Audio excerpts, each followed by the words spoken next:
21 August grenade হামলা মামলায় বিএনপির ভারপ্রাপ্ত চেয়ারম্যান তারেক রহমান এবং সাবেক স্বরাষ্ট্র প্রতিমন্ত্রী লুৎফুজ্জামান বাবর সহ সব আসামিকে খালাস দিয়েছে হাইকোর্ট।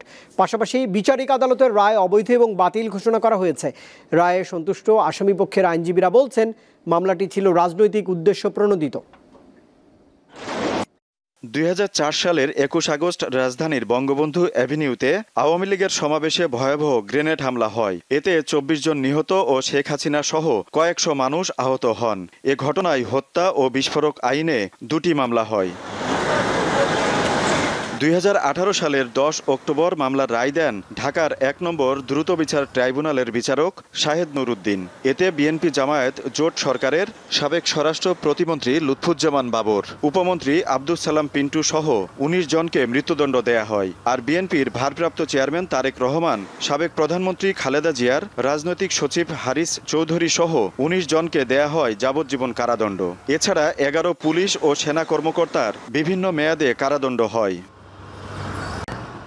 2022 সালের 5 ডিসেম্বর হাইকোর্টে মামলার ডেথ রেফারেন্স, আসামিদের আপিল ও জেল আপিলের শুনানি শুরু হয়। তারেক রহমান যুক্তরাজ্যে অবস্থান করায় আপিল করতে পারেননি।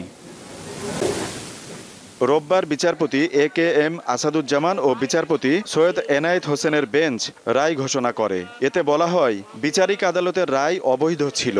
আমলি আদালত আমলে না গ্রহণ করে যা বিচারিক আদালত আমলে গ্রহণ করেছে, হাইকোর্ট ডিভিশন বলেছেন এইটা বাংলাদেশের সকল সিদ্ধান্তের আলোকে অবৈধ হয়েছে এবং এই জন্য এই ট্রায়ালটাকে ইল্লিগ্যাল, অবৈধ ঘোষণা করেছে। তারেক রহমান সাহেব এবং যারা কাজী কায়কোবাদ এবং অন্যান্য যারা আপিল করতে পারেননি তাদেরকেও এটা উনি খালাস দিয়েছেন। আমরা কোর্টের কাছে কৃতজ্ঞ। মফস্বল কোর্টে একটা কথা আছে, নথি শুদ্ধ খালাস। আসামিপক্ষের আইনজীবীদের দাবি, মামলাটি শুরু থেকে শেষ পর্যন্ত রাজনৈতিক বিবেচনায় পরিচালিত হয়েছে। ডাইরেক্ট কোনো এভিডেন্স না থাকলে কাউকে মৃত্যুদণ্ড দেওয়া যায় না এবং সেখানে আজীবন সাজাও দেওয়া যায় না। জনাব তারেক রহমান সাহেবের ইমেজকে দেশে এবং আন্তর্জাতিক পরিমণ্ডলে প্রশ্নবিদ্ধ করার জন্য ট্রায়ালটা কন্টিনিউ করেন।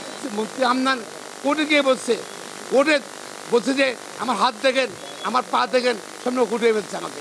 কিন্তু আমি তারেক রহমান সাহেবকে চিনিও না, আমি রাজনীতিবিদদেরকে চিনিও না। আইনজীবীরা বলছেন, মামলার তদন্তে রাজনৈতিক নেতাদের জড়াতে গিয়ে প্রকৃত অপরাধীদের ধরাছোঁয়ার বাইরে রাখা হয়েছে।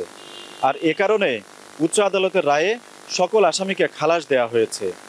এখন প্রশ্ন দেখা দিয়েছে, 21 আগস্ট গ্রেনেড হামলার ঘটনায় ক্ষতিগ্রস্ত পরিবারগুলোর বিচার পাওয়া নিয়ে। তবে রাষ্ট্রপক্ষ ও ক্ষতিগ্রস্ত পরিবারের সামনে এখন আপিলের সুযোগ থাকছে। আজিজুল ইসলাম, দীপ্ত সংবাদ, সুপ্রিম কোর্ট, ঢাকা।